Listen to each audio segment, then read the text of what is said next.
কি বানাচ্ছো এখন তুমি? কুমড়ো ফুল দিয়ে?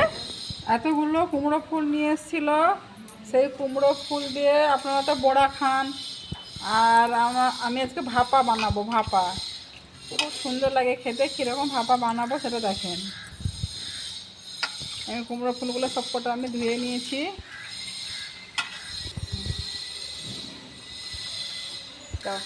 আমি পরিমাণ মতন লবণ দিয়ে দিলাম,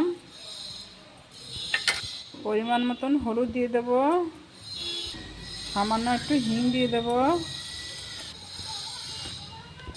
সামান্য লঙ্কা গুঁড়ো দিয়ে দেবো। এতে আমার বাটা আছে পোস্ত, কাজু বাদাম, সাদা সর্ষা, কালো সর্ষা অল্প, আমি একসঙ্গে বেটে নিয়েছি। এতে আমি দিয়ে দেবো।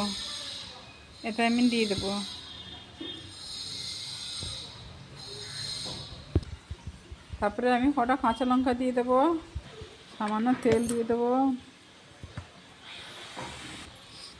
সব শেষে একটু সর্ষের তেল ছড়িয়ে দেবো। এবারে আমি ভালো করে মাখিয়ে নেব। এবারে আমি এটাকে মাখিয়ে নিয়েছি। তারপরে এটাকে আমি ভালো করে ঢাকনা দিয়ে চাপা দিয়ে দেবো। তারপরে এটা আমি কড়াইতে এটা আমি রেডি করে নিয়েছি। তারপরে এটা আমি গরম জলের উপরে বসিয়ে দেবো। কড়াইতে জল দিয়েছি, গরম হয়ে গেছে। আমি এটা স্ট্যান্ড দিয়ে এটা আমি বসিয়ে দিয়ে ঢাকা দিয়ে দেবো।